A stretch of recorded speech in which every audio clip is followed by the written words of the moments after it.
صلی علیک یا رسول اللہ وسلم علیک یا حبیب اللہ. چلو دیارے نبی کی جانب درود لب پر سجا سجا کر باہر لوٹیں گے ہم کرم کی دلوں کو دامن بنا بنا کر. صلی علیک یا رسول اللہ وسلم علیک یا حبیب اللہ. نہ ان کے جیسا سخی ہے کوئی، نہ ان کے جیسا غنی ہے کوئی، وہ بے نواؤں کو ہر جگہ سے نوازتے ہیں بولا بولا کر. صلی علیک یا رسول اللہ وسلم علیک یا حبیب اللہ.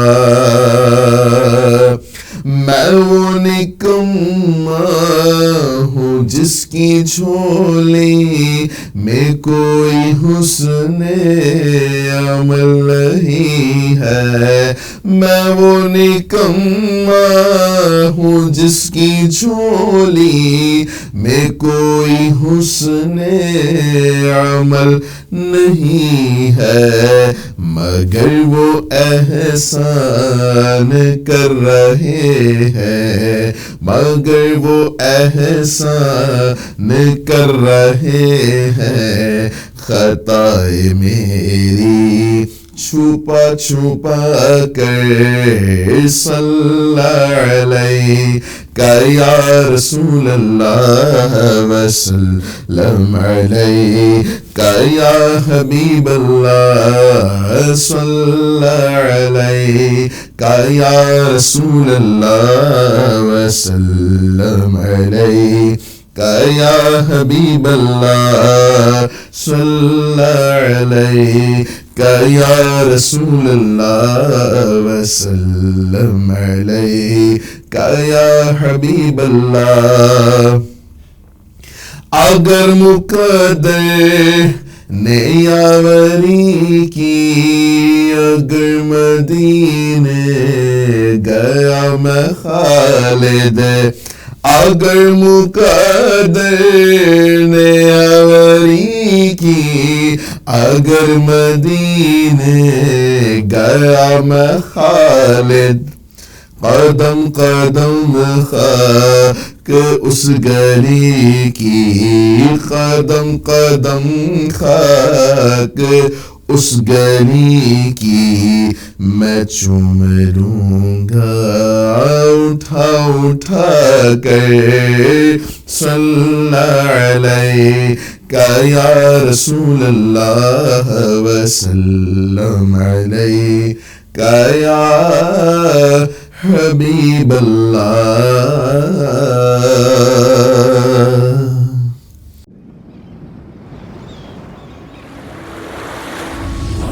They dreamed that the sky was unreachable.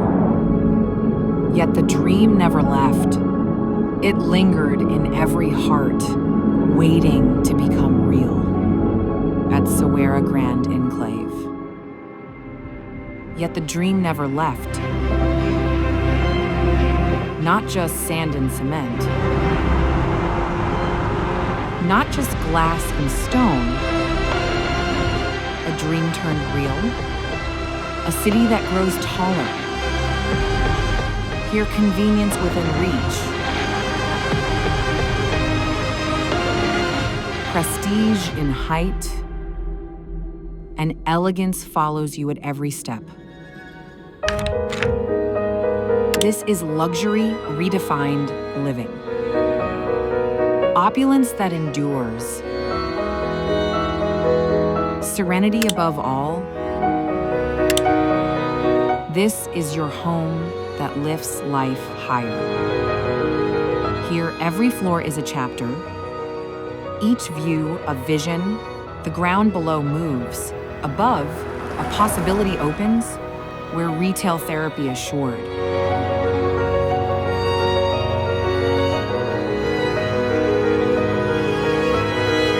Here, water mirrors the sky, and podium turns green, where opportunities blossom, and a haven of flavors. An indoor play world, Toddle's ground, everyday grocery, and sacred pauses for the soul.